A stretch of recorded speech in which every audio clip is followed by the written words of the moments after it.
Hello everyone, শুভ সকাল সবাইকে। তো আজকে ব্লগটা রান্নাঘর থেকে স্টার্ট করলাম। তো এখানে বরবটি আর আলু সরিষা ফোড়ন দিয়ে ভাজা বসিয়েছি। ভাতও প্রায় অনেকটা হয়ে এসেছে। আর দেখো বাইরের আকাশটা আজকে কত সুন্দর, সকাল সকালে ঝলমলে রোদ উঠেছে। সবজিগুলো আজকে ফ্রিজে রাখলাম না, কারণ অনেক সময় দেখা যায় আমার মনেই থাকে না ফ্রিজ থেকে বের করে কাটাকাটি করতে, আর এই জন্য অনেক সময় নষ্ট হয়ে যায়। তো এদিকে বরবটি ভাজাও হয়ে গেছে। জিরাগুলোকে ভেজে নিয়েছি মাছের ঝোল রান্না করবো বলে। তো এখানে মাছগুলোকে ভাজা বসিয়ে দিয়েছি। আর মেয়ের জন্য দুধ জাল করবো সকাল সকাল, ওই জন্য কিন্তু দুধটা ফ্রিজ থেকে বের করে ভিজিয়ে রেখেছিলাম।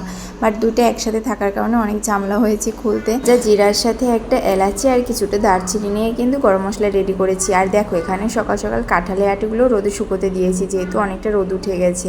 তো ছাদ থেকে এসে দেখি মাছের ঝোল ফুটে উঠেছে, তো মাছটা বসিয়ে দিয়েছি। রান্নাবান্না কমপ্লিট করে বিনামনির বাবাকে খাবার দিয়ে দিয়েছি, সে অফিসেও চলে গেছে। তো এখানে এখন বিছানাটা গুছিয়ে নিয়েছি। মেয়ে আজকে অনেকটা দেরি করে উঠেছে, তাই আগে বিছানাটা গুছিয়ে নিয়ে তারপরে ওকে ফ্রেশ করিয়ে দেবো।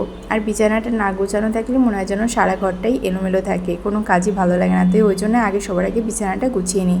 আমার মেয়ে ঘুম থেকে উঠে এখানে খেলা করতে বসে গেছে। এখন বাজে ওই 12:30 পৌনে 1টার মতো। তো এখানে স্নান করে আমি এখন জব করে নিচ্ছি। তো বিকেলবেলাতে মেয়েকে খাইয়ে ঘুম পাড়িয়ে দিয়েছি। তারপরে এই যে ভিডিও শ্যুট করতেছিলাম, কিছু ড্রেস পরে নিয়েছিলাম। আর দেখো এই শাড়িটা আজকে পরেছি। এই শাড়িটা আমার ভীষণ পছন্দের, গরমে এটা পরতে এত ভালো লাগে, মানে একদম গায়ের সাথে লেগে থাকে।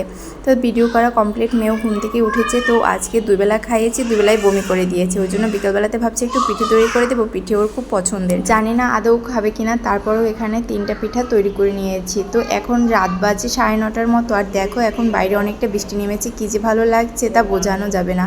তো আমি একটু বৃষ্টি ধরতে এসেছি। আর এখানে খাচ্ছি আমরা আম। আর এই আমটা দিয়েছে সাতক্ষীরা থেকে এক দিদি এনে, একদম ফ্রেশ আম, খেতে ভীষণ ভালো।